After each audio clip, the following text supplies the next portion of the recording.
Hey guys, and welcome back to the channel. So, the most awaited moment has arrived. We are there with the most important questions of this chapter. तो क्या क्या आ सकते हैं इस board exam के अंदर? We are discussing the previous year questions. We will be discussing RD important questions. We will be discussing NCRT exemplar question. एक set of question मैंने बनाए हैं जो इस साल इसके रिलेटेड आपके क्वेश्चंस आ सकते हैं और प्रीवियस ईयर क्वेश्चन भी मिक्स्ड है इसके अंदर. So you will get a set of around 20 questions which we will be doing, and these 20 questions may be somewhat similar and can be asked in your exam. So without wasting any time, let's get started with polynomials, PYQs and MPQs and important question part 1. And for me, this is the bullseye corner. तो इसको मैंने नाम दे दिया है bullseye corner क्योंकि यही है जो हमें लेके जाएगा टूवर्ड्स द 100 मार्क. और मैं सच बता रहा हूं, if you are a mediocre of getting around 70 और 80 in your exam out of 100, अगर आप मतलब टोटल आउट ऑफ 100 निकालने की कोशिश करो, आई स्वेयर अगर आप ये सारा करते हो जो मैं बता रहा हूँ, you can go up till 95. And अपने एफर्ट्स अगर आप सेल्फ स्टडी में डालोगे, you will make that 95 in 200 and you make your parents proud. This is my guarantee. So let's move on to the set of questions, and the set of questions we'll be discussing over here are 5 total questions, easy questions. Let's start with it. First question: if the sum of zeros of the quadratic polynomial 3x square minus kx plus 6 is 3, find the value of k. भाई साहब, 1 mark का question है. Last year इसी type का आया था, शायद product of zeros दिया हुआ था हम लोग को. यहाँ पर मैंने सम ऑफ जीरोस वाला क्वेश्चन पूछ लिया. क्वेश्चन सिमिलर है. अगर पिछले साल प्रोडक्ट आया तो इस साल सम ही आ सकता है ना. सिंपल वाली बात है. तो डिस्कस कर लेते हैं यार. पी ऑफ एक्स की वैल्यू आप लोग को दी हुई है, मतलब आप लोग को पॉलिनोमियल दिया हुआ है क्या, 3x² माइनस के एक्स प्लस 6. अब लोग सोचेंगे पर्पल भी इनका फेवरेट है. हाँ जी यार, पर्पल भी मेरा बहुत फेवरेट कलर है, लेवेंडर कलर है ना. तो 3x² माइनस के एक्स प्लस 6 आपका पॉलिनोमियल है, आप लोग को दिया है. Sum of zeros is equal to 3 आप लोग को गिवन है. तो सम ऑफ जीरोज आप लोग को क्या गिवन है भाई, 3 गिवन है. अब मुझे एक चीज बताओ, सम ऑफ जीरोज होता क्या है, माइनस बी बाई ए के भी इक्वल होता है. यहां पर ए कितना है, 3 है, और बी कितना है यहां पर, माइनस के है. तो क्या मैं बोल सकता हूँ k/3 आ गया. That means 3 will be equal to k/3. k will be equal to 9. I hope you got it. ठीक है, इजी था, बहुत ज्यादा समझ में आ गया होगा. सम ऑफ जीरोज आप लोग को गिवन थे. ये 1 मार्क का क्वेश्चन है और प्रोबेबिलिटी बहुत हाई है, एमसीक्यू बेस्ड है, आ सकता है. ठीक है, ऑप्शन हो जाएगा 8, 9, -9 और +8, ऐसा करके ऑप्शन हो जाएंगे. आपको 9 को टिक करना है, simple. Let's move on to the next question. Next question is, if one zero of the polynomial is reciprocal of the other, then find p. अब समझते हैं यार. पहले तो मुझे ये बताओ, p of z यहां पर गिवन है. तो p of z क्या है, 5z² plus 13z minus p. उसने बोला है अगर एक जीरो आपका पॉलिनोमियल दूसरे का रेसिप्रोकल है. समझते हैं. Let the two zeros be alpha and beta. अब आप लोग को लिखना ऐसे नहीं है, आप लोग को लिखना है let the zeros of this quadratic equation, या let zeros of p of z is equal to r, या let zeros of p of z are alpha comma beta. आपको क्या लिखना है, beta is equal to one by alpha. अब कोई मुझे ये बता सकता है क्यों? आप बता नहीं सकते, लेकिन आप समझ तो सकते हो कि बीटा इज इक्वल टू 1/अल्फा क्यों होगा. क्योंकि 1 0 of the polynomial is reciprocal of the other. इसका मतलब क्या, कि आपका दूसरा जीरो क्या है, रेसिप्रोकल ऑफ अदर है. या फिर आप इसको कैसे लिख लो, ऐसे, बात तो एक ही है, सिंपल सी बात है. आपका एक जीरो दूसरे का रेसिप्रोकल है. ठीक है, I hope so you understood this. Reciprocal का मतलब होता है 1 वाली चीजें. यहां से या यहां से आप कहीं से भी देखो, आपकी अल्फा बीटा की वैल्यू आ रही है 1. इसका मतलब मेरा प्रोडक्ट ऑफ जीरोस क्या है, 1 के इक्वल. और प्रोडक्ट ऑफ जीरोस क्या होता है, c/a. c कितना है, -p. a कितना है, 5. p की वैल्यू क्या आ गई, -5 के इक्वल. ठीक है, तो बहुत ही सिंपल सी बात है. लेट सपोज अगर एक वैल्यू आपकी 2 है, अगर एक अल्फा इसका 2 होता तो दूसरा बीटा जो होता वो क्या होता, reciprocal of the other zero, मतलब 1/2. तो अगर एक अल्फा है तो दूसरा क्या होगा, 1/अल्फा होगा. तो बेसिकली अल्फा बीटा की वैल्यू आपको आ गई 1 के equal. So this is it from the second question. Let's move on to the third one. If x plus a is a factor of 2x square plus 2x plus 5x plus 10, find a. Sir ji factor है, इसका मतलब class 9th का लगेगा factor theorem, और ऐसा question boards में आया class 10th में, तो इसका मतलब इंपॉर्टेंट है.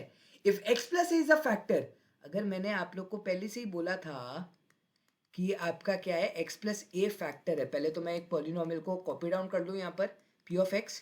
ठीक है, x प्लस ए अगर आपका फैक्टर है तो इसका मतलब जब आप इससे इसको डिवाइड करोगे तो आपके पास कुछ वैल्यू आएगी, या फिर आपका एक लीनियर एक्सप्रेशन बन सकता है. इसका मतलब अगर x प्लस ए फैक्टर है, that also means that x is equal to minus a will be zero of p of x. ये कैसे पता लगा यार, हम लोग को ये सारी चीजें पता है ना, हम लोग खुद नहीं बोलते थे कि अगर अल्फा और बीटा इसके रूट है, इसका मतलब x माइनस अल्फा और x माइनस बीटा इसके फैक्टर होंगे. ये कैसे आता था, x is equal to alpha करते थे, x is equal to beta करते थे, x minus alpha x minus beta इसके हो गए फैक्टर. तो similarly x plus a factor दिया है, इसका मतलब x की वैल्यू है माइनस ए, तो इसका मतलब है p ऑफ माइनस ए अगर मैं डालूं तो आंसर क्या होगा, जीरो. क्यों, क्योंकि अगर ये फैक्टर है इसका मतलब x is equal to minus है, इसका क्या बन जाएगा, जीरो.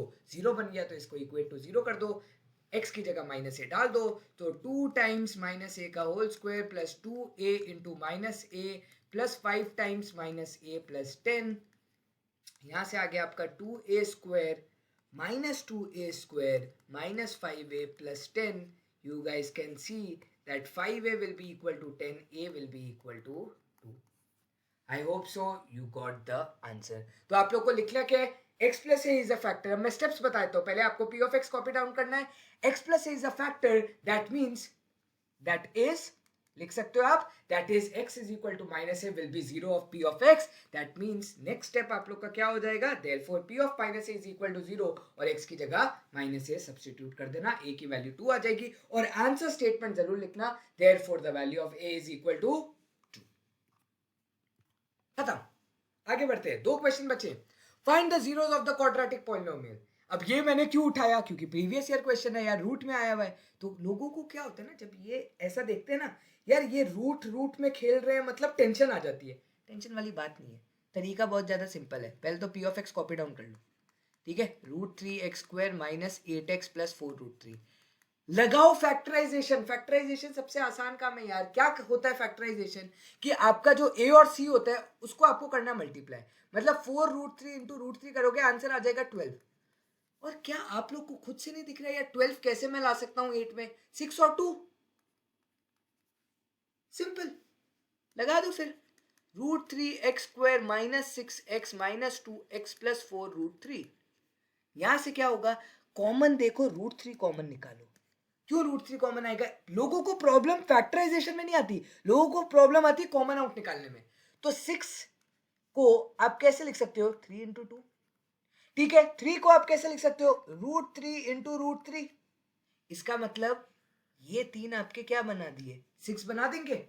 सिंपल है, √3 आपने कॉमन आउट लिया, x भी ले लो क्योंकि यहाँ पर तो 2x कॉमन आउट है, तो √3x कॉमन हो गया, यहाँ पर बचेगा सिर्फ x. यहाँ पर क्या बचेगा, एक √3 कैंसिल हो गया, मतलब 2√3 बच जाएगा. सिमिलर केस में यहाँ पर 2 कॉमन आउट ले लो, x माइनस 4√3 आपको लाना है. 4√3 को क्या लिखोगे, 2 इंटू 2 इंटू √3. एक 2 पहले से कैंसिल हो गया, दूसरा बचेगा √2√3. फैक्टर्स आपको मिल गए. फाइनलाइज क्या हो गया, √3x माइनस 2 और x माइनस 2√3. हेंस मेरे जीरो क्या हो जाएंगे, alpha will be equal to 2/√3 और beta will be equal to 2√3. Factors निकालते कैसे हैं, आपका ये जो इक्वेशन आती है, मतलब लीनियर आपका जो बनता है, उसको इक्वेट टू जीरो कर दो, आपका अल्फा बन जाएगा, और दूसरे वाले को इक्वेट टू जीरो करोगे तो बीटा बन जाएगा. Hence solved. तो आपके अल्फा और बीटा मतलब जीरोस क्या आ गए, 2/√3 और 2√3. I hope this is also clear to you, and we move on to the last question, and that is form a quadratic polynomial, जो अभी तक हमने नहीं किया। अब आपको फॉर्म करना है। कैसे फॉर्म करना है? आप लोग को रूट्स गिवन है, जीरोस गिवन है, तो इसका मतलब आपको अल्फा गिवन है 3 प्लस रूट टू, और आपको बीटा गिवन है क्या? 3 माइनस रूट टू। तो अल्फा प्लस बीटा क्या होता है?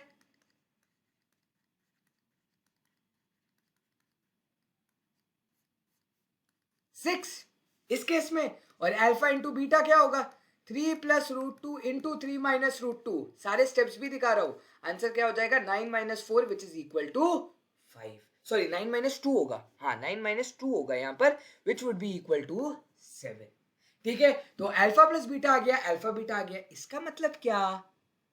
आपको पता है कि अगर मुझे p ऑफ x लिखना है तो फॉर्मूला क्या होता है p ऑफ x का? When sum of roots and product of roots are given to you, simple as that, x square minus alpha plus beta into x plus alpha beta, that means k times x square minus 6x plus 7 is my finalized equation. So this is it guys, I hope आपको सब कुछ समझ में आ गया होगा। कोई भी doubt है please ask me through comment section. ठीक है, पूछ लेना, मेल आईडी भी नीचे प्रोवाइडेड है, आप कुछ भी कर सकते हो, बट प्लीज पूछ लेना कहीं भी डाउट आए। सो this is it from this video. I hope you understood the concept, कैसे रूट्स के साथ बनाते हैं, कैसे वो अल्फा प्लस बीटा वाला है, प्रोडक्ट दिया हुआ है, रेसिप्रोकल दिया हुआ है, ब्ला ब्ला ब्ला ब्ला ब्ला, सब कुछ कर लिया इस लेक्चर के अंदर। This is the first set जहां पर हमने 2 मार्क्स के क्वेश्चन देखे, 1 मार्क और 2 मार्क। अभी बढ़ने वाले विद डिफिकल्टी कि इस साल और भी किस टाइप के आ सकते हैं 3 मार्क में और 5 मार्क में।